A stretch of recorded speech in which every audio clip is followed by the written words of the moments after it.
ফসফরাসের oxo acid, এখানে সবার সমস্যা।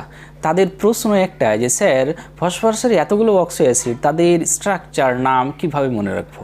তাদের জন্য বলি যে এই ভিডিও দেখার পর অক্সো অ্যাসিডগুলির নাম এবং স্ট্রাকচার সম্পর্কে আর কোনো সমস্যা তোমাদের থাকবে না। তাহলে চলো শুরু করা যাক। ফসফরাসের অক্সো অ্যাসিডগুলির স্ট্রাকচার অঙ্কন করার সুবিধার্থে আমরা এইগুলোকে প্রধানত দুই ভাগে ভাগ করে থাকি। এই বিভাগ কিন্তু তোমাদের বই বা সিলেবাসে কিন্তু নেই, আমি তোমাদের সুবিধার্থে বোঝানোর সুবিধার্থে এইরকম ভাগ করেছি। যে তুমি যদি দেখো যে ফসফরাসের অক্সো অ্যাসিড এক ধরনের হচ্ছে ফসফরাস টাইপ অক্সো অ্যাসিড, আর একটা হচ্ছে ফসফরিক টাইপ অক্সো অ্যাসিড। এই ফসফরাস টাইপ অক্সো অ্যাসিডগুলো কীভাবে চিনব? চেনার উপায় হচ্ছে যে এখানে পিএইচ বন্ধন থাকবে, আর এই পিএইচ বন্ধন থাকার জন্য এরা বিজরণ ধর্ম প্রদর্শন করে। এই দুটো পয়েন্ট মনে রাখো শুধু ফসফরাস অক্সো অ্যাসিড সম্পর্কে। দ্বিতীয়ত, ফসফরিক অ্যাসিডগুলিতে কোনো পিএইচ বন্ধন থাকছে না, মানে ফসফরিক অ্যাসিডগুলিতে কোনো পিএইচ বন্ধন থাকছে না, আর সেই জন্যে পিএইচ বন্ধন না থাকার জন্য এদের কোনো বিজরণ ধর্ম প্রদর্শন করে না। তাহলে আমি এই স্ট্রাকচারটা যদি দেখি, এইদিকে আমি লিখেছি ফসফরাস টাইপ অক্সো অ্যাসিডগুলি, আর এইদিকে লিখেছি ফসফরিক টাইপ অক্সো অ্যাসিডগুলি।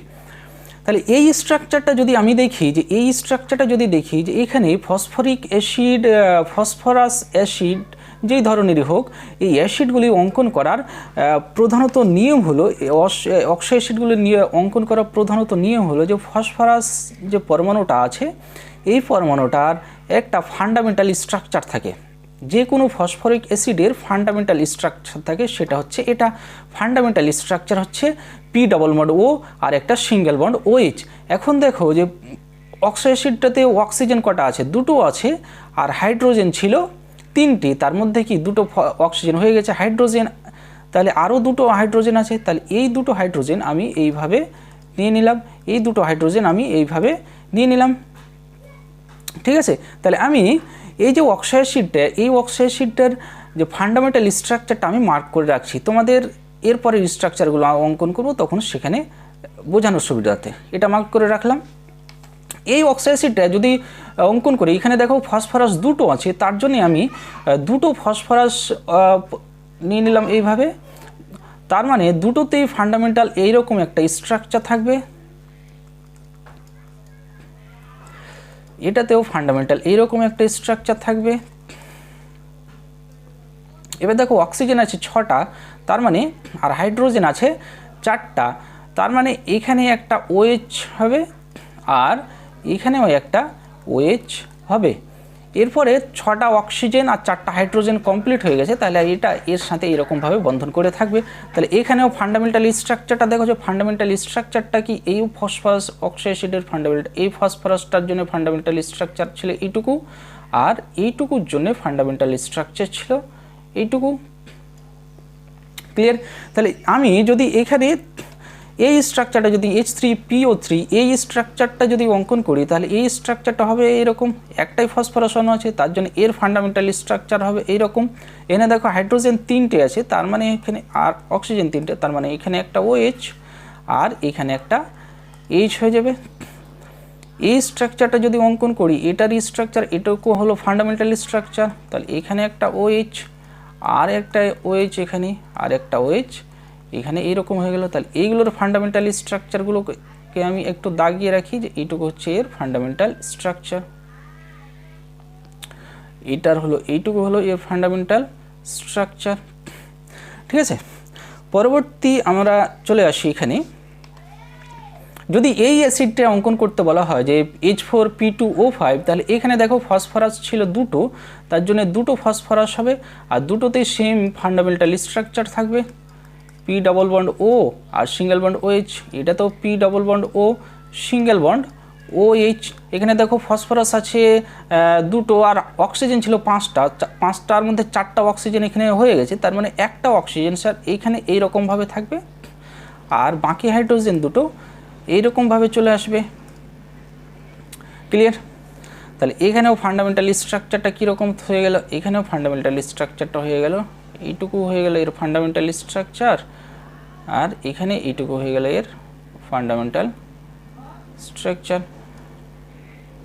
যদি এই অক্সো অ্যাসিডটা অঙ্কন করি, এখানে ফসফরাস দুটো আছে, যার জন্য দুটোতেই fundamental structure P double bond O single bond O H, এটা হয়ে গেল P double bond O single bond O H. এখানে অক্সিজেন 7টা ছিল, তার জন্য এখানে কি একটা OH, এখানেও একটা OH হবে। তাহলে 6টা অক্সিজেন 4টা হাইড্রোজেন হয়ে গেছে। তাহলে পরবর্তী 7 নম্বর অক্সিজেনটা এদের সাথে এরকমভাবে ব্রিজ করে থাকবে। এই স্ট্রাকচারটা যদি অঙ্কন করি, এখানে ফসফরাস ছিল একটাই, তাহলে এটা হয়ে যাবে, এটুকু হয়ে গেল এর ফান্ডামেন্টাল স্ট্রাকচার। তারপরে চলে আসলো এখানে OH, আর দেখো যে বাকি দুটো অক্সিজেন, তাহলে এইখানে দুটো অক্সিজেন চলে আসবে এইভাবে,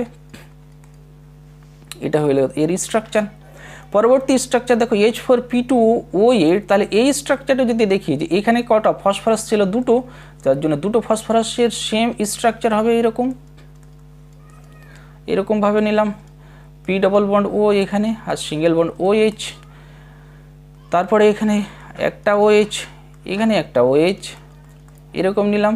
তারপরে দেখো এখানে সিঙ্গেল বন্ড ও তারপরে OH, এখানে দেখো 8টা করে হয়ে গেছে। তারপরে এটা ছিল সাইক্লিক মেটাফসফরিক অ্যাসিড বা চক্রাকার মেটাফসফরিক অ্যাসিড। এই স্ট্রাকচারটা শুধু একটু ডিফারেন্স, কারণ কি এটা হচ্ছে সাইক্লিক ফর্মে থাকে। তাহলে এই স্ট্রাকচারটা যদি আমি অঙ্কন করি, তাহলে এই স্ট্রাকচারটা কেমন হবে? এই স্ট্রাকচারটা হবে অনেকটা দেখতে বেনজিন রিংয়ের মতো, 6 মেম্বার রিংয়ের স্ট্রাকচার। তাহলে এখানে দুটো ফসফরাস, তার উপরে অক্সিজেন, তারপরে এখানে আবার অক্সিজেন, এখানে অক্সিজেন, আর এখানে ফসফরাস নিলাম। তাহলে এইগুলোকে আমি এবার কানেক্ট করব এরকমভাবে কানেক্ট করে দাও, এগুলোকে এরকমভাবে কানেক্ট করে দাও। তাহলে এখানে এই ফসফরাসটাতে OH একটা, প্রত্যেকটাতে একটা ডাবল বন্ড OH আর একটা হচ্ছে সিঙ্গেল বন্ড OH, একটা ডাবল বন্ড O আর একটা সিঙ্গেল বন্ড OH। এটাতেও দেখো ফান্ডামেন্টাল স্ট্রাকচার কিন্তু রয়েছে, এটাতেও ফান্ডামেন্টাল স্ট্রাকচার, ফসফরিক অ্যাসিডের ফান্ডামেন্টাল স্ট্রাকচার, অক্সো অ্যাসিডের ফান্ডামেন্টাল স্ট্রাকচার হচ্ছে এইটুকু, এই যে দেখো double bond O single bond OH, এটাতেও ফান্ডামেন্টাল স্ট্রাকচার ছিল। প্রত্যেকটা ফসফরিক অ্যাসিডে এগুলো হচ্ছে ফান্ডামেন্টাল স্ট্রাকচার। এগুলো গেল। তাহলে আমরা সবগুলো স্ট্রাকচার অঙ্কন করে নিয়েছি। এবার হচ্ছে এদের নামকরণ করার পালা। এদের নামকরণ কিভাবে হয়, এদের নামকরণ জানার জন্য এইগুলো হচ্ছে যেহেতু ফসফরাস অ্যাসিড, তাহলে এদের নামের শেষে কি থাকবে? ফসফরাস থাকবে। কারণ কি ফসফরাস? কারণ হচ্ছে এখানে পিএইচ বন্ধন আছে, আর এইগুলো হচ্ছে ফসফরিক অ্যাসিড। কারণ কি? কারণ এখানে কোনো পিএইচ বন্ধন নেই, তার জন্য এরা কি ফসফরিক অ্যাসিড।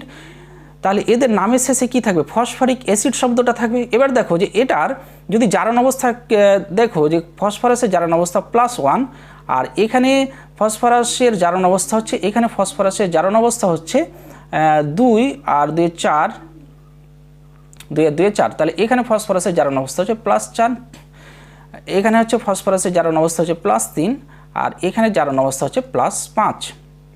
তাহলে দেখো যে ফসফরাস টাইপ অক্সো অ্যাসিডগুলোতে যার জারণ অবস্থা কম থাকে সেটাকে বলা হয় হাইপো, যার জারণ অবস্থা কম থাকে সেটাকে বলা হয় হাইপো ফসফরাস অ্যাসিড। আর এর জারণ অবস্থা একটু বেশি, তার জন্য এটার নাম হচ্ছে অর্থোফসফরাস অ্যাসিড। এবার দেখো ফসফরিকগুলো যদি দেখি, এখন দেখো যে এর জারণ অবস্থা কম আছে, তার জন্য এর নাম হচ্ছে হাইপোফসফরিক অ্যাসিড। আর এটাতে জারণ অবস্থা বেশি আছে, 5 আছে জারণ অবস্থা, তার জন্য এটা হচ্ছে অর্থোফসফরিক অ্যাসিড। পরবর্তী এবার দেখো এখানে দেখো যে একটা বন্ধন আছে, পিওপি বন্ধন আছে। যদি কোনো ফসফরাসের অক্সো অ্যাসিডে এরকম পিওপি বন্ধন থাকে, এরকম পিওপি বন্ধন থাকে, তাহলে সেটাকে বলা হয় পাইরো। পিওপি বন্ধন যদি থাকে তাহলে এটাকে বলা হয় পাইরো। তাহলে এটার নাম হচ্ছে পাইরো ফসফরাস অ্যাসিড। এখানেও দেখো এখানেও একটা পিওপি বন্ধন রয়েছে, কিন্তু এখানেও একটা পিওপি বন্ধন রয়েছে, তার জন্য এটার নাম কী হবে? পাইরো ফসফরিক অ্যাসিড।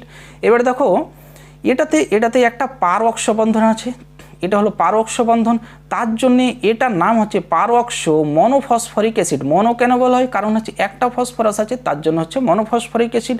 পরবর্তী এটাতে দেখো এটাতেও একটা পার অক্সো বন্ধন রয়েছে, তার আর ফসফরাস রয়েছে দুটো, তার জন্য এটার নাম হচ্ছে পার অক্সো ডাইফসফরিক অ্যাসিড। ঠিক আছে। আর এটা যেহেতু চক্রাকার ফর্মে থাকে এই অ্যাসিডটা, সেই জন্য এটার নাম হচ্ছে চক্রাকার মেটাফসফরিক অ্যাসিড। তাহলে এই পর্যন্ত বোঝা গেল যে ফসফরাসের অক্সো অ্যাসিডগুলির আমরা কিভাবে নাম মনে রাখবো। ঠিক আছে। তাহলে এই পর্যন্ত যদি তোমরা ভিডিওটা দেখে থাকো, তোমাদের ভিডিওটা যদি ইনফরমেটিভ হয়ে থাকে, ভালো লেগে থাকে, অবশ্যই তাহলে ভিডিওকে লাইক করো, সাবস্ক্রাইব করো, চ্যানেলটাকে একটু করে সাপোর্ট করো। ঠিক আছে, টাটা।